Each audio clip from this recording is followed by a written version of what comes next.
ఈరోజు మనము మత్తయి సువార్త 8వ అధ్యాయం 5వ వచనం నుంచి మనం చదువుకుంటా ఉన్నాం.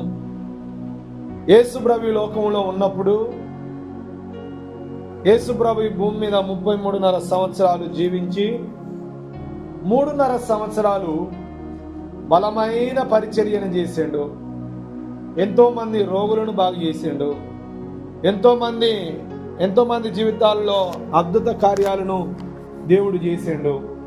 ఆశ్చర్య కార్యాలను దేవుడు చేసిండు. చచ్చిపోయిన వారిని కూడా లేపాడు. ఈరోజు ఏమైందంటే 8వ అధ్యాయం 5వ వచనంలో యేసు ప్రభు దగ్గరికి ఒక శతాధిపతి వచ్చాడు. ఎవరు వచ్చారట? శతాధిపతి అంటే 100 మందికి అధిపతి అయిన వ్యక్తి ఈ శతాధిపతి దగ్గరికి వచ్చి ఏమని అడుగుతున్నాడంటే, నా దాసుడు పక్షవాయువుతో మిగుల బాధపడుతున్నాడు ప్రభువా అని అంటున్నాడు. చూడండి దేవుని పిల్లలారా, ఇతడు 100 మందికి అధికారం కలిగిన వ్యక్తి. ఈ అధికారం కలిగిన వ్యక్తి ఎవరి కోసం యేసు ప్రభు దగ్గరికి వచ్చిండు అనంటే, తన భార్య బాగలేదనో, తన పిల్లలు బాగలేదనో, తన బంధువులు బాగలేదనో రాలేదు, కానీ తన పనోడు బాగలేదని వచ్చిండు. ఎవరు బాగలేదని వచ్చిండు? పనోడు, దాసుడు బాగలేదని వచ్చిండు. మనం ఒకవేళ అధికారం కలిగి మనమే అంత అధికారంలో ఉంటే మన కింద పనిచేసేటోడు ఎవరికైనా ఆపద వస్తే వాడి దగ్గరికి పోతామా, వేరే పంపిస్తామా? పనోడి కింద పోదామా? పనోడి దగ్గరికి పోయి ఎప్పుడున్నా సార్ అడుగుతామా? అడగం. మనం అనుకుంటాం, కానీ అధికారంలో ఉన్న వ్యక్తి, 100 మంది అధిపతి అయిన వ్యక్తి పనోడికి బాగలేకపోతే డబ్బులైనా ఇచ్చి చూపించుకోపోరా అంటావు, కానీ ఆయన కొరకు నీవు వచ్చే వ్యక్తిగా ఉంటారా అంటే చాలా తక్కువ రావడం. కానీ ఈ శతాధిపతి దాసుడు బాగలేదని యేసుప్రభు దగ్గరికి వచ్చాడు. ఎంత ప్రేమో దాసులు అంటే! హల్లెలూయా, హల్లెలూయా. అందుకే దేవుడు కూడా మనకు నేర్పుతున్న పాఠం ఏంటిది అంటే, దేవుడి పిల్లలారా, మనం కూడా ఒకరి ఎడల ఒకరికి ప్రేమ ఉండాలి. ఏముండాలి? ప్రేమ ఉండదు. కొంతమందికి బీదను ఒక రకంగా చూస్తాం, ధనవంతుని ఒక రకంగా చూస్తాం, అధికారం ఉన్నోని ఒక రకంగా చూస్తాం, డబ్బు ఉన్నోని ఒక రకంగా చూస్తాం, తెలివి ఉన్నోని ఒక రకంగా చూస్తాం. మన వైపు మాట్లాడే బంధువులు అయితే ఒక రకంగా సపోర్ట్ చేస్తాం, మన వైపు మాట్లాడని బంధువులు అయితే ఇంకో రకంగా మాట్లాడతాం. లోకంలో అట్లా, కానీ దేవుని పిల్లలు అట్లా ఉండొద్దు. హల్లెలూయా.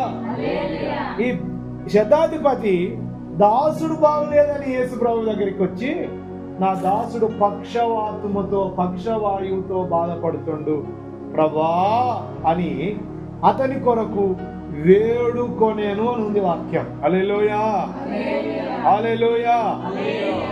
యేసు ప్రభు కూడా అంతే అమ్మా. వినండి, మన యేసు ప్రభు లక్షణాలు ఇతనికి ఉన్నాయి. శతాధిపతి ఏంటిదంటే, మనమందరం కూడా మట్టి బొమ్మలం. ఏ బొమ్మలమో?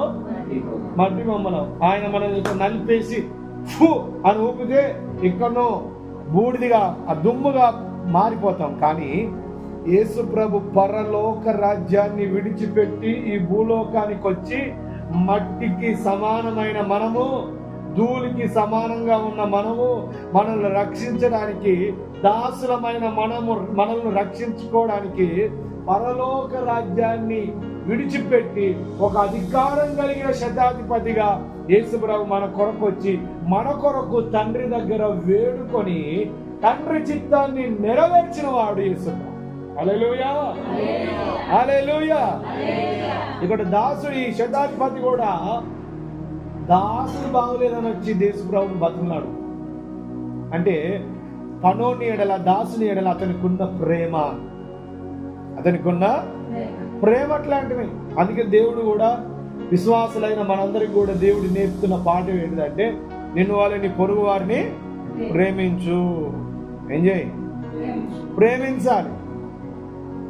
ఇప్పటిదాకా అనుకున్నట్లుగా మన వైపు ఉన్న వాళ్ళని, మన వైపు మాట్లాడేటోళ్ళను, మనల్ని మంచి అనేటోళ్ళనే ప్రేమిస్తాం.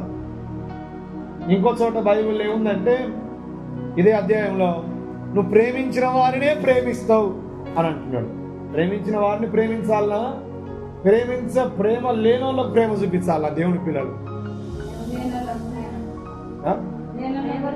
ప్రేమ లేని వాళ్ళకే దేవుని పిల్లలు ప్రేమను పంచాలి. కానీ ఇప్పుడు మనం ఏం చేస్తాం? ప్రేమించిన వాళ్ళనే ప్రేమిస్తాం. నువ్వు మా ఇంటికి వచ్చి భోజనం చేయి, నేను మీ ఇంటికి వచ్చి భోజనం చేస్తా అంటాం. కానీ బీదోనికి ఎవరికైనా భోజనం పెడతావా వండుకుంటే? మరి అవి ప్రేమించినట్ట? మరి ప్రేమించడం నేర్చుకోవాలి. ఈ అధికారంలో ఉన్న వ్యక్తి దాసుని కూడా ప్రేమిస్తున్నాడు. మనకు లేదు ప్రేమ, లేకపోతే దేవుని పిల్లలు ఎట్లయితాము? ప్రేమ కలిగి ఉండాలి. బైబిల్ అంటా ఉంది, మీరు ప్రేమించిన వాళ్ళనే ప్రేమిస్తే మీకేం కలుగుతుంది ఫలం? మీరు పెళ్లి చేసేటప్పుడు, విందు చేసేటప్పుడు అట బంధువులను కంటే ముఖ్యంగా బీదోళ్ళని ఎక్కువ పిలుచుకోవాలట. మనం వాక్యం అంటే బంధువుల కంటే బీదోళ్ళను, కుంటోళ్ళను, గుడ్డోళ్ళను వాళ్ళని పిలుచుకోనంటే వాళ్ళకి భోజనం పెట్టాలట. ఎందుకు అని అంటే, ధనవంతులు బంధువులను అందరినీ పిలుచుకుంటాం, కానీ వాళ్ళు మన రుణాన్ని వాళ్ళు తీసుకుంటారా లేదా? వాళ్ళు ఏదో ఒక రోజు వాళ్ళ ఇంట్లో ఫంక్షన్ అయితే వాళ్ళు భోజనం పెడతారు, తీరుతారు. కానీ కుంటోళ్ళు, గుడ్డోళ్ళు, బీదోళ్ళు మనం వారికి భోజనం పెడితే, వారిని ప్రేమిస్తే, వారి రుణము మన రుణాన్ని వాళ్ళు తీర్చలేరు. అప్పుడు నీకు ప్రతిఫలము కలుగుతుంది అంటున్నాడు. హల్లెలూయా, హల్లెలూయా. అందుకే దేవుని పిల్లలారా, ఈ శతాధిపతి తన దాసుడు బాగులేదని దేవుని దగ్గరికి వచ్చి మొరపెడుతున్నాడు. రెండోది వేడుకుంటున్నాడు. ఏం చేస్తున్నాడు? వేడుకుంటున్నాడు. అయ్యా, ఆ దాసుని బాగు చేయి, ఆ దాసుని చేయమని అడుగుతున్నాడు. దేవుణ్ణి బాగు చేయమని వేడుకుంటుండు. ఈయన అధికారంలో ఉన్న వ్యక్తి యేసుప్రభు దగ్గరికి వచ్చి బాగు చేయమని వేడుకోవడం అవసరమా అని అంటే అవసరం. హల్లెలూయా. అందుకే దేవుడు అంటున్నాడు, అడుగుడి మీకు ఇవ్వబడు. అడగకుండా కొంతమందికి ఉంటుంది అధిక భక్తి. ఏ భక్తి ఉంటుంది? అధిక భక్తి ఉండి, నా గురించి దేవునికి తెలియదా, నేను ఎందుకు ప్రార్థన చేయాలి? నా కష్టం, నా బాధ దేవునికి తెలియదా, నేను ఎందుకు ప్రార్థన చేయాలి? దేవుడు అంటున్నాడు, మరి యేసుప్రభు ఈ లోకానికి వచ్చినప్పుడు ఆయనకు అన్ని అధికారాలను ఆయన ఎందుకు చేయాలి?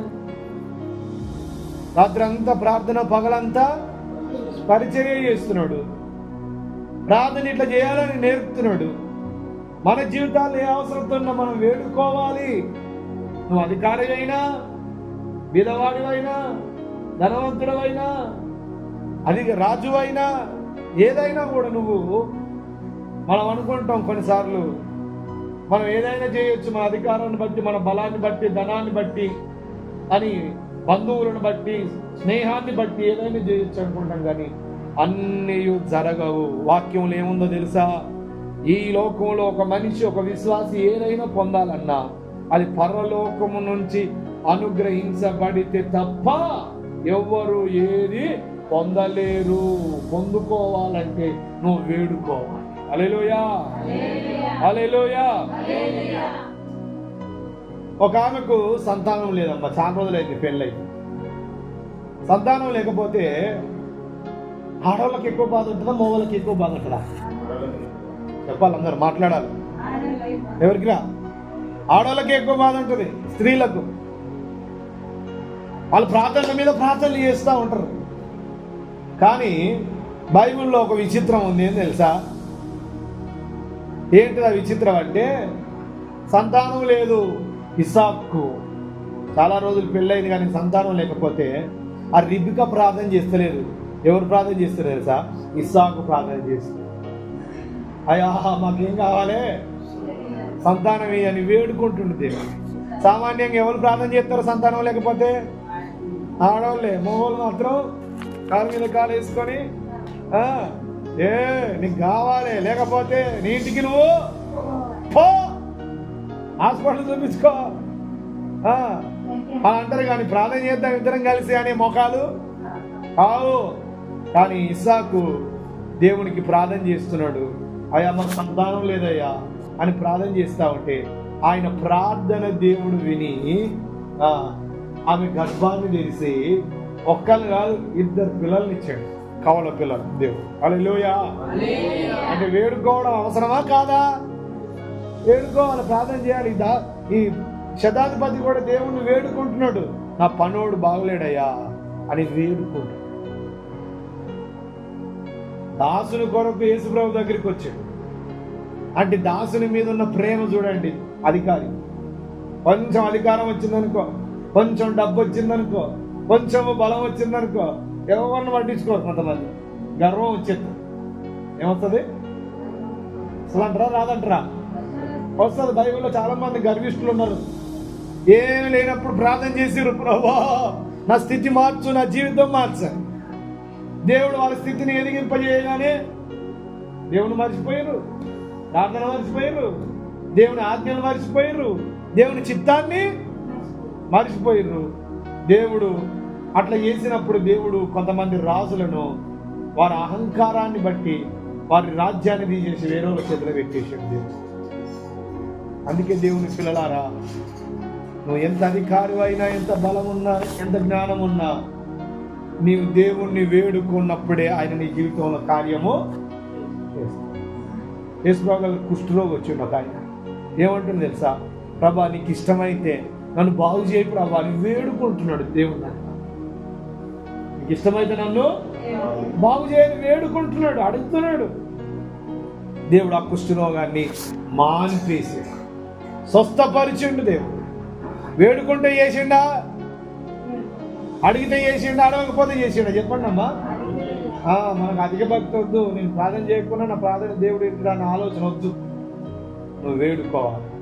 యేసు ప్రభు ఈ దగ్గర 2 విషయాలు ఈ శతాధిపతి మాట్లాడిన తర్వాత యేసు ప్రభు అంటా ఉన్నాడు, బాబు నీ ఇంటికి వచ్చి నీ దాసుని బాగు చేస్తా, ప్రార్థన చేస్తా, ముట్టుతా రా అని అంటే ఈ శతాధిపతి అంటున్నాడు, నా ఇంట్లోనికి రావడానికి నేను పాత్రుడను కాను అని తగ్గింపు మనసుతో దేవుణ్ణి అడుగుతున్నాడు. హల్లెలూయా. యేసుప్రభు నీ ఇంటికి వచ్చి నీ దాసుని బాగు చేస్తా అంటే, అయ్యా నా ఇంట్లోకి రావడానికి నేను పాత్రుడిని అంటే దాంట్లో ఏం కనబడుతుంది మనకంటే, అంత గొప్ప అధికారి అయినా కూడా తనలో తగ్గింపు మనసు ఉన్నది. ఏ మనసు ఉన్నది? మనలో కూడా తగ్గింపు మనసుతో ప్రార్థన చేస్తే దేవుడు ఖచ్చితంగా వింటాడు. మన ప్రార్థనలు ఎట్లుంటాయి అంటే, చేస్తావా చేయవా? ఎట్లుంటాయి? చేస్తావా చేయవా? కార్యం జరగకపోతే నువ్వు దేవుడవు కాదు. దేవుడు తను అనుకున్న సమయంలో కార్యాలు చేస్తుంటాడు, నువ్వు అనుకున్నప్పుడు కాదు. తను అనుకున్న సమయంలో కార్యం చేస్తాడు. అందుకే ఇప్పుడు దాకా వాడుకున్నాం, ఎందుకు కలిసినా ఏదో అడిగినా జరిగేది ఎవరి చిత్తం? దేవుని చిత్తమే జరుగుతుంది. ఇక్కడ తగ్గింపు మనస్సుతో అయ్యా నా ఇంట్లోకి రావడానికి నేను పాత్రుణ్ణి కాదు అనే ఆ మాట ఒక అధికారంలో ఉన్న వ్యక్తి అనలేడు. కానీ ఇతరులో తగ్గింపు మనసు. ఏ మనసు ఉంది చెప్పండి? తగ్గింపు మనసు ఉంది. తగ్గించుకొని ప్రార్థన చేయాలి మనం. ఓ రోజు 2 దేవుని మందిరానికి వచ్చారు. ఒకడేమో పరిసేయుడు, ఇంకొక ఆయన ఏమో సుంకరి. పరిసేయుడు నిలబడి ప్రార్థన చేస్తున్నాడు, ప్రభా నేను వారానికి 2 సార్లు ఉపవాసం ఉంటా, నేను ప్రార్థనకు వస్తా, దశంభాగం ఇస్తా, కానుకలు ఇస్తా, ఇక దొంగను కాదు, విచారణి కాదు, నరహంతకుని కాదు, ఇగో ఈ సుంకర్ లాంటి కాదని హెచ్చించుకొని ప్రార్థన చేస్తున్నాడు. సుంకరేమో అయా ఆకాశం వైపు తలెత్తాలన్నా కూడా ఎత్తలేని స్థితిలో నేనున్నానని తగ్గించుకొని ప్రార్థన చేస్తున్నాడు. ఆ తగ్గింపు ప్రార్థన దేవుడు విన్నాడు. హల్లెలూయా, హల్లెలూయా, హల్లెలూయా.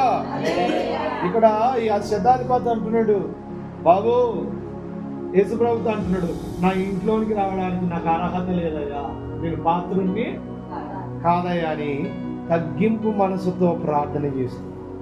దేవుణ్ణి అడుగు చెప్తున్నాడు, దేవునికి చెప్తున్నాడు. మళ్ళా అంటూ వెంటనే ఏమంటుండంటే, అయ్యా నేను కూడా అధికారానికి లోబడిన వ్యక్తిని, నేను కూడా అధికారానికి ఒక వ్యక్తిని రమ్మంటే వస్తాడు, ఒక వ్యక్తిని పొమ్మంటే పోతాడు, ఈ పని చేయమంటే చేస్తాడు. నా మాటలో ఎంత శక్తి ఉందో చెప్పండి, నా మాటలో ఎంత శక్తి ఉందో, నీ మాటలో కూడా అంత శక్తి ఉంటుంది ప్రభు అని విశ్వాసం అతనికి వచ్చేసి. హల్లెలూయా, హల్లెలూయా. నా మాటలో ఎంత శక్తి ఉందో, ఒకడు కూసో అలా అంటే కూర్చోండి, లే ఆ పని చేయాలంటే 100 మందికి అధిపతి కాబట్టి ఆ పని చేస్తాం. చేస్తారా చేయరా? చేస్తాం. ఇప్పుడు ప్రశాంత్ ఉన్నాడు, ఆయన కూడా అధికారి. ఈ పని చేయపో అంటే కింద ఉన్న వాళ్ళందరూ చేయాలన్నా వద్దా? చేయాలి ఖచ్చితంగా. ఆయన అధికారానికి లోబడుతున్నాడు. అందుకే ఇక్కడ శతాధిపతి అంటున్నాడు, నేను కూడా అధికారానికి లోబడిన వ్యక్తిని, నా మాట కూడా చేయమంటే చేస్తారు, చేయొద్దంటే చేయరు. ఇదిగో దేవునికి ఆ మాట ఏం చెప్తున్నాడంటే, అయ్యా నువ్వు నా ఇంటి దాకా రావడానికి నేను పాత్రని కాదు కానీ నీ నోటి నుంచి ఒక మాట నా దాసుడు బాగుపడతాడు. హల్లెలూయా. నీ నోటి నుంచి ఏమి? ఒక మాట సెలవి, ఒక మాట సెలవిస్తే చాలు. నేను అధికారానికి లోబడిన వ్యక్తిని, నేను అధికారిని. ఒక వ్యక్తి కూర్చోమంటే కూర్చుంటాడు, నిలబడంటే నిలబడతాడు, పని చేయమంటే చేస్తాడు. నేను 100 మందికి అధిపతిని కావచ్చు కానీ నీవు ఈ లోకానికి సృష్టికర్తవు, ఈ లోకములో ఉన్న అన్నిటినీ సృష్టించినవు నీ మాట ద్వారా. నీ మాట సెలవిస్తే చాలు అన్నట్లుగా విశ్వాసముతో ఆ మాటను పలుకుతున్నాడు. హల్లెలూయా, హల్లెలూయా. అందుకే దేవుని పిల్లలారా, నువ్వు ప్రార్థించేటప్పుడు కూడా విశ్వాస సహితమైన ప్రార్థనే చేయాలి. జరుగుతుంది, అడిగిందల్లా పొందుకుంటామనే విశ్వాస ప్రార్థనే ప్రతి ఒక్కరు చేయాలి. ప్రార్థన చేసేటప్పుడు జరుగుతుందో జరగదో చేయతే చేస్తున్నా అనొద్దు. ఎట్లా ప్రార్థన చేయొద్దు? జరుగుతుందో జరగదో ప్రార్థన అయితే చేస్తున్నా, ఆయన ఇష్టం అని ప్రార్థన చేస్తే నీ ప్రార్థన వినడు. గుర్తుపెట్టుకోండి, ఈ ప్రార్థన ఆయనలో శక్తి ఉంది. ఆయన నా ప్రార్థన వింటాడు, నా ప్రార్థనకు జవాబుని ఇస్తాడు, తగిన సమయం కార్యము చేస్తాడు. నా జీవితంలో గొప్ప కార్యాలు ఇదివరకు చేసిండు, ఇప్పుడు కూడా చేస్తాడని విశ్వాస సహితమైన ప్రార్థన చేస్తే వింటాడు. ప్రార్థన అయితే చేస్తున్నా కానీ ఆయన ఇష్టం అన్నాం అనుకో, నీలో విశ్వాసం ఉన్నట్ట అవిశ్వాసం ఉన్నట్ట? ఏమున్నట్టు? అవిశ్వాసం ఉన్నట్టు. నువ్వు ఎప్పుడు ప్రార్థన చేసినా ఆయన చేస్తాడనే నమ్మకముతో ప్రార్థన చేయాలి. హల్లెలూయా. అర్థమైన వాళ్ళు దేవుని స్తోత్రం చెప్పండి. నువ్వు ఎప్పుడు ప్రార్థన చేసినా ఏమని ప్రార్థన చేయాలి? జరుగుతుందో జరగదో అని ప్రార్థన చేయకు. నేను అడుగుతుంది దేవుడు చేస్తాడనే నమ్మకముతో, అప్పుడే నీ ప్రార్థన దేవుడు ఆలకిస్తాడు. నీకే విశ్వాసం లేకపోతే ఆ చేస్తే ఆయనకి ఎట్లయితుంది చెప్పండి అమ్మా? చేస్తే ఆయనకి ఎట్లయితుంది? ఒక రోజు ఒక వ్యక్తికి దెయ్యం పట్టిందమ్మా. ఏం పట్టింది? దెయ్యం పడితే ఆ 12 మంది శిష్యులు పో అని ప్రార్థన చేస్తున్నారు. ఆ దెయ్యం పోతలేదు. ఏం పోతలేదు? అది చెవిటి దెయ్యం, మూగ దెయ్యం. చెవిటి ఉంది, మూగది. ఆ పొరగాన్ని పట్టుకుంది. నేను ప్రార్థన చేస్తే పోతలేదు. ఎంత ప్రార్థన చేసినా పోతలేదు. ఆ పొరను తీసుకొచ్చిన తండ్రి అంటాడు, ఇంతసేపు దాకా ప్రార్థన చేసి పోతలేదని అవిశ్వాసంతో ఉన్నాడు. ఉంటే ఇంతలో యేసుప్రభు ఆడికి వచ్చాడు. వస్తే ఏమంటాడో తెలుసా? యేసుప్రభుని ఏమంటాడో తెలుసా? నా దెయ్యం పట్టిన పిల్లగాని తండ్రి ఏమంటాడో తెలుసా? ప్రభా, నువ్వు ప్రార్థన చేస్తే కూడా పోతుందా? పోతా. నువ్వు ప్రార్థన చేస్తే ఎవరిని అడుగుతుర్రు అన్నమాట? యేసుప్రభునే అడుగు. మీ శిష్యుని చేసి ఇప్పటిదాకా నువ్వు చేస్తే పోతుందా? నువ్వు చేస్తే పోతుందా? పోదా? అట్లా ప్రార్థన చేస్తలేరు ఈ రోజుల్లో భక్తులు, అట్లా ప్రార్థన చేస్తలేరు విశ్వాసులు. ఏం ప్రార్థన చేసినా నువ్వు చేస్తున్న ప్రతి ప్రార్థన దేవుడు వింటాడు, చేస్తాడు, ఆలకిస్తాడు, జవాబిస్తాడు అనే విశ్వాస సహితమైన ప్రార్థన చేస్తే అది కార్య ఆరంభాన్ని దేవుడు చేస్తాడు. హల్లెలూయా, హల్లెలూయా, హల్లెలూయా. అందుకే దేవుని పిల్లలారా వాక్యం అంటా ఉంది, ఈయన అయ్యా నా ఇంట్లోకి రావడానికి నేను పాత్రను కాదు, నేను కూడా అధికారంకు లోబడిన వ్యక్తిని, నీవు కూడా గొప్ప అధికారివి, నువ్వు సృష్టికర్తవు, నువ్వు చేయగలవు, నా ఇంట్లోకి రావాల్సిన అవసరము లేదు, ఇక్కడ నుంచే మాట సెలవి అని అంటే యేసు ప్రభు తనలో ఉన్న విశ్వాసాన్ని చూసి ఆశ్చర్యపడ్డాడు అని ఉంది వాక్యం. ఏం చెప్పాడు? ఆశ్చర్యపడి ఏమంటుంది తెలుసా? బాబు, అమ్మలారా, అయ్యలారా వినండి, మీరందరూ కూడా రోజు ప్రార్థనకే వస్తున్నారు, దేవుడు దేవుడు అని నన్ను ఆరాధిస్తున్నారు, 3 రోజులు రోజుకు 3 సార్లు ప్రార్థన చేస్తున్నారు, నేనంటే పడి చేస్తున్నారు, వస్తున్నారు. కానీ ఇగో మీ అందరికి ఉన్న విశ్వాసం కంటే ఇగో ఈయనలో ఎక్కువ గొప్ప విశ్వాసం ఉందని దేవుడు సాక్ష్యం చెప్తాడు. హల్లెలూయా. మీ అందరి విశ్వాసం కంటే, ఇగో మీకున్న విశ్వాసం కంటే ఈయనలో ఉన్న విశ్వాసం, మీ అందరికి ఉన్నంత విశ్వాసం కంటే ఈయనలో గొప్ప విశ్వాసం ఉంది. నేను ఈయనలో ఉన్న విశ్వాసాన్ని నేను మీలో ఉన్నట్టు ఎప్పుడు నేను చూడలేదని దేవుడు ఆ వ్యక్తిని పొగుడుతున్నాడు. ఆశ్చర్యకరునికే ఆశ్చర్యమైంది. హల్లెలూయా, హల్లెలూయా. అప్పుడు విశ్వాసం తనకు అంత గొప్ప విశ్వాసం ఉందని యేసు ప్రభు తనని మెచ్చుకుంటాడు. నీ జీవితంలో కార్యం జరగాలంటే అల్ప విశ్వాసంతో ఎన్నడూ ప్రార్థన చేయొద్దు. విశ్వాసంతో ప్రార్థన చేయి, దేవుడిని ప్రార్థన వింటాడు.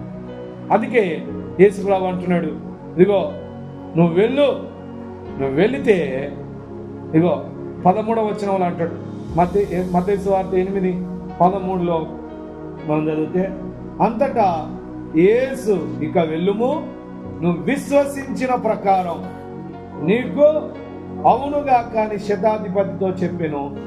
ఆ గడియలోనే అతని దాసుడు స్వస్థత నొందెను. హల్లెలూయా, హల్లెలూయా, హల్లెలూయా. అతడు స్వస్థత నొందెను, పక్షవాతం పోయింది. యేసు ప్రభు ఇక్కడి నుంచి అన్నాడు, నీ దాసుడు బాగుపడును గాక అన్నాడు. ఏమన్నాడు? యేసు ప్రభు దగ్గరికి ఆ దాసుని తీసుకురాలే, చాలా దూరంలో ఉన్నాడు. బాగుపడును గాక అని చెబితే ఏమైపోయింది? అక్కడున్న వ్యక్తి బాగుపడు. ఎందుకు అని అంటే ఆయనలో శక్తి ఉంది అని గ్రహించిండు ఆ శతాధిపతి. హల్లెలూయా. అతనికి యేసు ప్రభువులో పవర్ ఉంది, అతని మాటలో పవర్ ఉంది, అతని జీవితంలో పవర్ ఉంది, అతని వాక్యంలో పవర్ ఉంది, అతడు వస్త్రంలో పవర్ ఉందని గ్రహించిన వాడై స్వస్థతను నొందుకున్నాడు విశ్వాసం ద్వారా తన పనుడు. హల్లెలూయా. వినండి దేవుని పిల్లలారా, ఈ శతాధిపతి గురించి మనం ఆలోచన చేస్తే, దాసుని ప్రేమించిన శతాధిపతి అనండి, దాసుని కొరకు వేడుకొన్న శతాధిపతి అనండి, తన్ను తాను తగ్గించుకున్న శతాధిపతి అనండి, యేసు ప్రభువుకు సర్వాధికారం ఉందని గ్రహించిన శతాధిపతి,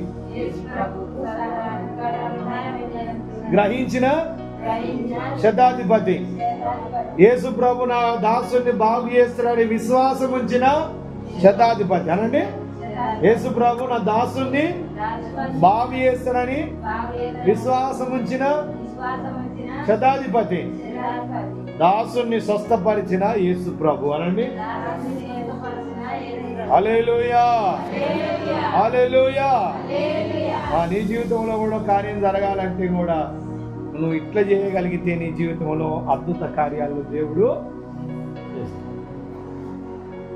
వేడుకోవాలి, మనుషులను ప్రేమించాలి, దేవుణ్ణి వేడుకోవాలి, నీకు నువ్వు తగ్గించుకోవాలి, ఆయనకు సర్వాధికారం ఉందని అధికారానికి నీవు లోబడాలి, విశ్వసించాలి, కార్యాన్ని పొందాలి. హల్లెలూయా. అందుకే దేవుడు మన వినికిడిలో ఈ మాటలన్నీ దీవించునుగా. ఆమేన్. ప్రార్థన చేసుకుందాం, కళ్ళు మూసుకోండి అందరూ కూడా. ప్రభువా, ఈరోజు నీ మాటలు విన్నాం తండ్రి. శతాధిపతి ఇదిగోనైనా తన దాసుడు బాగుపడడానికి తండ్రి స్తోత్రాలు ప్రభువా, నీ దగ్గరికి వచ్చి ఉన్నాడు. అధికారం కలిగిన వ్యక్తి దాసుడు బాగులేడని రావడము ఒక ఆశ్చర్యమే. దేవుని పిల్లలారా, దాసుడు ఇదిగో బాగులేడని దాసుని కొరకు వచ్చిన వ్యక్తి. మన ప్రభువు కూడా మనలను నశించిపోతున్న మనల్ని రక్షించడానికి పరలోక రాజ్యాన్ని విడిచిపెట్టొచ్చి పాపములో, శాపములో, చీకటిలో, అంధకారములో, రోగములో, మరణములో ఉంటున్న మనల్ని కూడా రక్షించడానికి యేసుప్రభు లోకానికి వచ్చి, యేసయ్యా దాసునమైన మమ్ములను విడిపించడానికి నువ్వు ఈ లోకానికి వచ్చినావు. ఆ శతాధిపతిలో అయ్యా నీ లక్షణాలు కనబడుతున్నాయి ప్రభా, నీకు వందనాలు. దాసుని కొరకు యేసుప్రభు దగ్గర వేడుకుంటున్నాడు దేవుని బిడ్డ. ఈరోజు నీ ప్రార్థన అవసరం ఏది ఉందో దేవుని దగ్గర వేడుకో. ఇస్సాకు తన భార్య గొడ్రాలైనందున ఆమె కొరకు ఆమె ప్రార్థన చేసుకోలేదు, కానీ ఇస్సాకు ప్రార్థన చేసుకున్నాడు. కుష్ఠరోగి కూడా ప్రార్థన చేస్తుండే, అయ్యా నీకు ఇష్టమైతే నన్ను స్వస్థపరచు అయ్యా అని వేడుకుంటున్నాడు. వేడుకోవడం చాలా అవసరం కుమారుడా, కుమార్తె.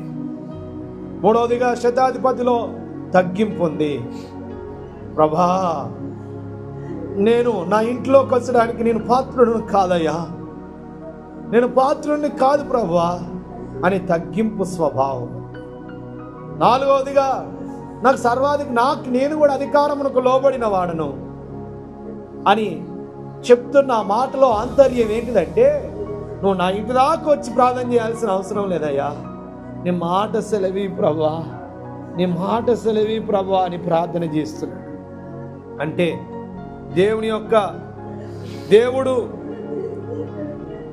మాట ద్వారా కార్యం జరిగిస్తాడు, తనలో శక్తి ఉందని విశ్వాస సహితమైన ప్రార్థన చేస్తున్నాడు. ఆ ప్రార్థన దేవుడు విని ఇజ్రాయేలీల్లో ఇంతవరకు ఇంత విశ్వాసం ఉన్నట్టు నేను ఎన్నడూ కూడా చూడలేదని ఇదిగో ప్రభు మెచ్చుకొని ఆ కుమారునితో చెప్తున్నాడు, ఆ శతాధిపతితో చెప్తున్నాడు, ఇక వెళ్ళుము, నువ్వు విశ్వసించిన ప్రకారము నీకు అవునుగా కానీ చెప్పినప్పుడు ఆ గడియలోనే శతాధిపతి దాసుడు బాగుపడ్డాడు. బిడ్డా, విశ్వాస సహితంగా ప్రార్థన చేయి, విశ్వాస సహితంగా దేవుణ్ణి వేడుకో, ఆయన తగ్గించుకొని ప్రార్థన చేయి. ఆయనలో సర్వాధికారం ఉందని గ్రహించి ఆయన చెయ్యగలడు, చేస్తాడనే విశ్వాసంతో ప్రార్థన చేయి. ప్రభా నా జీవితంలో కూడా అట్లాంటి కృపను అనుగ్రహించి మీరు మహిమ పొందండి, అట్లాంటి ప్రార్థన జీవితాన్ని నాకు దయచే ప్రభా అంటే అందరూ ప్రార్థన చేస్తుండగా విన్న వాక్యాన్ని మన వినికిల్లో దీవించినట్లు అఖిల్ ప్రార్థన చేస్తాం. స్తోత్రం స్తోత్రం స్తోత్రం స్తోత్రం స్తోత్రం. మహాపరిశుద్ధుడా, ప్రేమ కలిగిన తండ్రి, కృపా కనికరములు గల దేవానికి వందనాలు, స్తోత్రాలు చెల్లిస్తున్నాం తండ్రి. నీకు వందనాలు ప్రభా. పాటల ద్వారా, ఆరాధన ద్వారా మీరు మహిమనొందుకొని ఉన్నారు ప్రభా. వాక్యం ద్వారా ప్రభా మాతో సూటిగా మీరు మాట్లాడి ఉన్నారు తండ్రి. నీకు వందనాలు, స్తోత్రాలయ్యా. శతాధిపతి ప్రభు నీకు వందనాలు. అన్ని అధికారంలో ఉన్నప్పటికీ నాయన తండ్రి నీ దగ్గరికి వచ్చి ప్రభు తన దాసుని కొరకు నాయన ప్రార్థించినప్పుడు తండ్రి నీకు వందనాలు. తన దాసుని కొరకు ప్రభు తన్ను తాను తగ్గించుకొని నాయన నిన్ను వేడుకున్నప్పుడు నాయన తండ్రి నీకు వందనాలు, స్తోత్రాలయ్యా. మీరు అయ్యా దాసుని నాయన మీరు స్వస్థపరిచిన దేవుడు ప్రభు తండ్రి నీకు వందనాలయ్యా. శతాధిపతిలో నాయన తగ్గింపు ఉంది ప్రభు. అట్టి తగ్గింపు స్వభావం నాయన మాలో మీరు కలిగించమని ప్రార్థిస్తున్నాం నాయన. ఇతరులను ప్రేమించమని ప్రభు వాక్యం ద్వారా మాతో ఈ రోజు మీరు మాట్లాడి ఉన్నారు తండ్రి. నీకు వందనాలయ్యా. బీదవారిని ఒకలాగా, ఉన్నవారిని ఒకలాగా మేము చూసేవారిగా కాకనైనా అయ్యా నీకు వందనాలు, స్తోత్రాలయ్యా. అందరినీ ప్రేమించే మనస్సును మాలో కలిగించమని ప్రార్థిస్తున్నాం. మమ్మల్ని మేము తగ్గించుకొని నాయన ప్రార్థించే కృపని ఇక్కడ ఉన్న ప్రతి ఒక్కరికి కూడా మీరు అనుగ్రహించమని ప్రార్థిస్తున్నాం నాయన. నువ్వు సర్వాధికారము గల దేవుడు అని ప్రభు మేము ఎరిగి నాయన అట్టి రీతిగా ప్రభు విశ్వాస సహితమైన ప్రార్థనలు చేసి ప్రభు అడిగిన దాన్ని ప్రభు విశ్వాసంతో పొందుకునే కృపను ఇక్కడున్న మా ప్రతి ఒక్కరికి కూడా మీరు అనుగ్రహించమని ప్రార్థిస్తున్నాం. ఎంతమంది అయితే ప్రభు నాయన ఇప్పుడు ప్రార్థిస్తున్నారో వారి ప్రతి ప్రార్థనలకు మీరు జవాబును అనుగ్రహించండి నాయన. వారి విశ్వాసాన్ని బట్టి ప్రభు వారి జీవితాల్లో గొప్ప కార్యాలను మీరు జరిగించమని ప్రార్థిస్తున్నాం ప్రభు. మీరు జ్ఞాపకం చేసుకోనండి నాయన, నీ గొప్ప కార్యాలను మీరు జరిగించమని ప్రార్థిస్తున్నాం తండ్రి. నీకు వందనాలు. శతాధిపతి దాసుని మీరు స్వస్థపరిచినట్లుగా అయ్యా ఈ రోజు ఇక్కడ ఎంతమంది అయితే ప్రార్థిస్తున్నారో వారి ప్రతి ప్రార్థనలకు నాయన మీరు జవాబును అనుగ్రహించమని ప్రార్థిస్తున్నాం నాయన. నూతన కార్యాలను మీరు జరిగించండి నాయన. నీ కృపను తోడుగా ఉంచండి తండ్రి. నీకు వందనాలయ్యా. మమ్మల్ని మేము తగ్గించుకొని ప్రభు నీకు లోబడుచు నాయన తండ్రి. నీవు సర్వాధికారము గల దేవుడు దేవుడవని ప్రభా విశ్వాసంతో నాయన కుడికి గాని ఎడమకు గాని తొట్టిల్లిపోకుండా ప్రభా ఓర్పుతో సహనంతో నాయన తండ్రి నీలో నిలిచి ఉండే కృపని ఇక్కడ ఉన్న ప్రతి ఒక్కరికి కూడా మీరు అనుగ్రహించమని ప్రార్థిస్తున్నాం. తిరిగి ప్రయాణమై వెళ్తున్న మాకు కూడా నీ తోడు కాపుదలను అనుగ్రహించండి, తోడై ఉండండి. యేసు నామములో ప్రార్థిస్తున్నాం తండ్రి, ఆమేన్.